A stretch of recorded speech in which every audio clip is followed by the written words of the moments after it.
We now open the panel for questions. We're happy to take questions from the floor. You can either direct to a specific speaker, either direct to a specific speaker or through open to all to answer. Well, the members of the I think that education is the main factor in the prevention. Can you speak louder? Yes. I can't hear you. I think that education is the main factor in the prevention of this sort of diseases.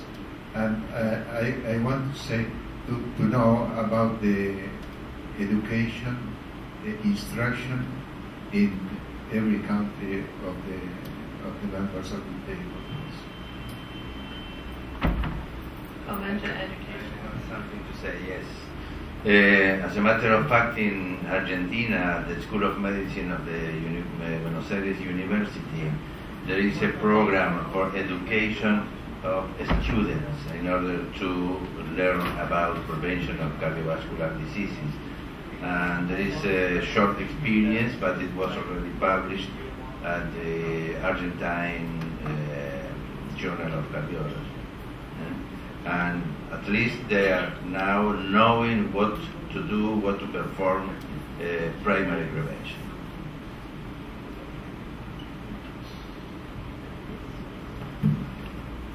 I think we're going to have... I think education is very important.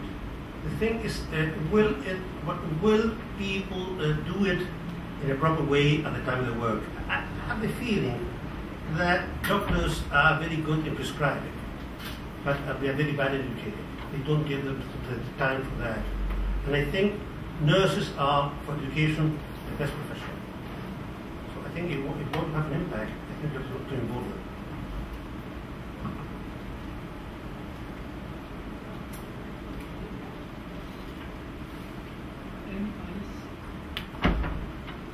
Prácticamente actualmente hacemos prevención secundaria y tenemos que mejorar justamente ese aspecto que es muy importante, llegar con la prevención primaria para que podamos disminuir en los próximos 5 o 10 años la incidencia de enfermedad cardiovascular.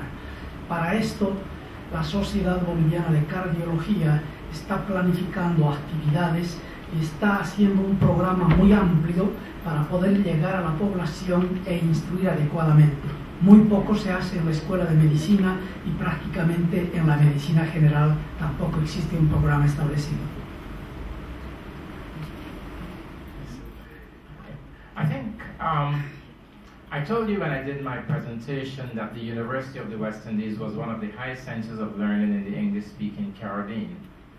And from that point of view, we recognize education, as the speaker from the audience raised, as very important. I showed you also at the end of my presentation some young Year 2 students. What we have done is to have a number of projects in which the students during Year 2 of their medical program go out into the community. So my project was just one of many, but there are several projects of that nature every year in which we try to get the message of education not only out via the media, but to actively go into those areas where the poor people are, where they don't read the newspapers, and get the message to them. So yes, I agree that education is correct, but we have to use a number of different strategies that might work.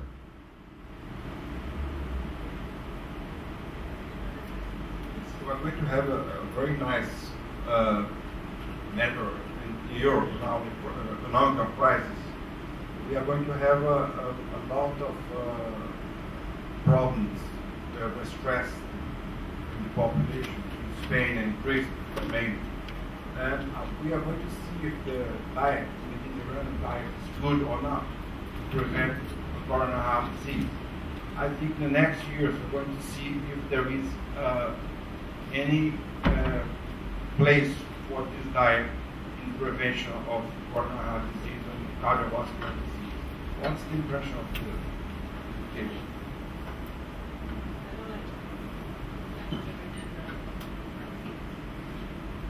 Later on. I really understand quite well the question. My question is,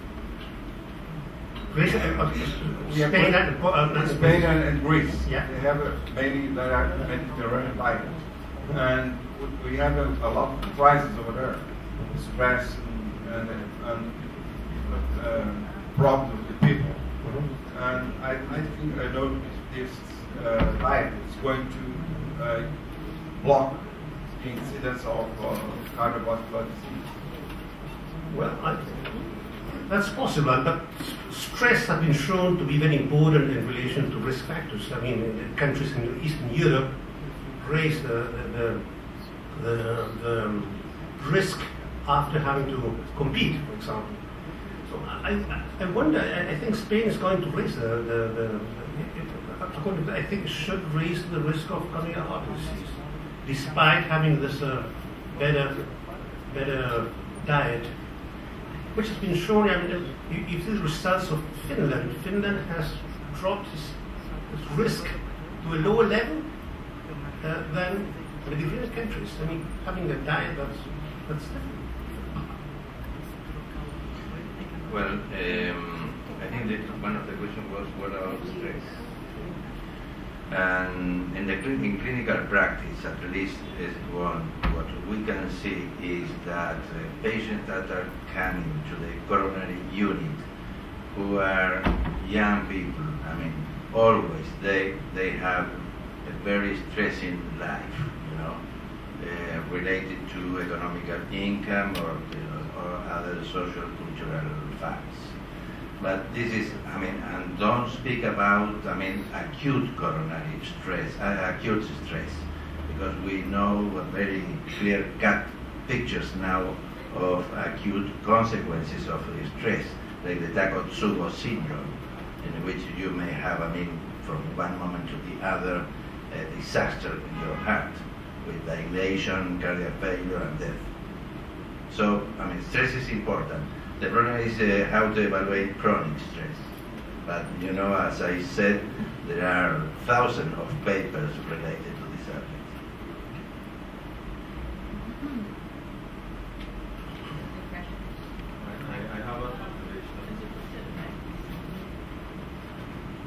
I have an observation and also a question. And the observation that in two of the studies you actually saw over some time, you saw that people were actually getting fatter. But at the same time, they were taking more drugs like statins and beta blockers and diuretics. And my question is it that we are finding the easy way out of treating people or preventing diseases? Yeah. And can you make it a short, simple question? All right, thanks. It's an observation by two of the studies done in, I think it was Chile and Bolivia, I'm not too sure. But is that over some time, you saw that patients, the people in the samples were actually getting fatter. They were getting more obese, they had higher LDL, higher total cholesterol, but at the same time you also had people being prescribed more medication. The question is it that we're using the easy way out of giving people more medication that it forces to reduce those risk factors that would cause them to have an event?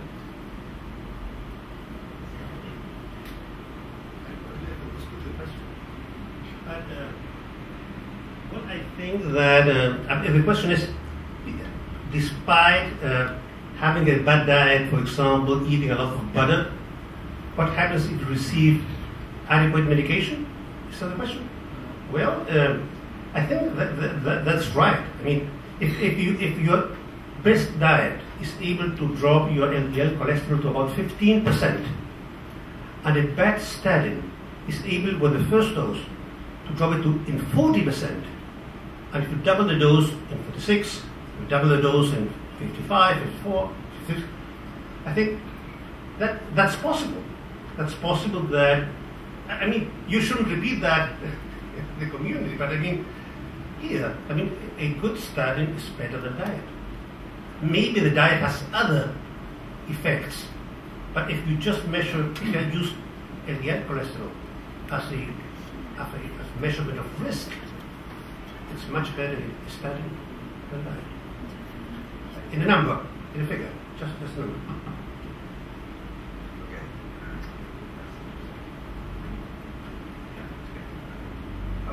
Yeah, I would like to ask for all of the speakers of this afternoon, which is the role of their local Academy of Medicine in the interaction with health authorities in order to implement programs that the academies sort of recommend?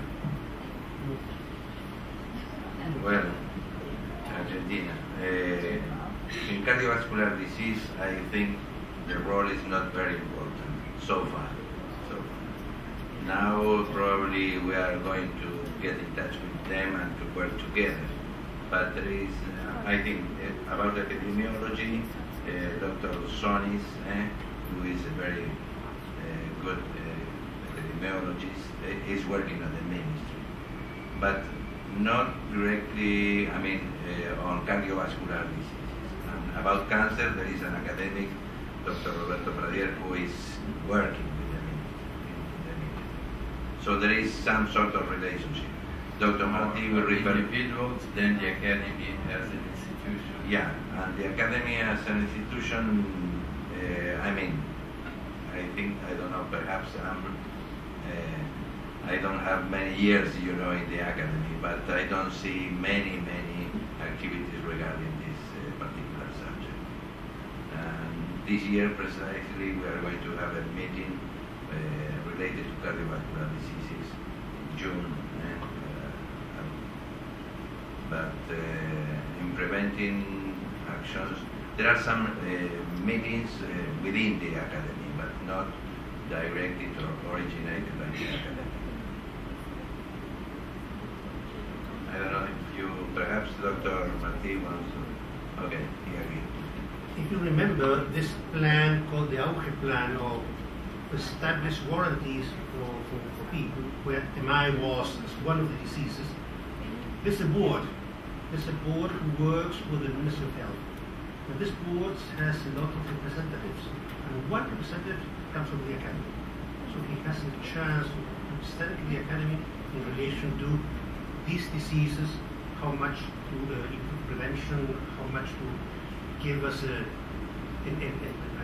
drugs, whatever we want. But in this organization, in this board, the academy is present as an institution.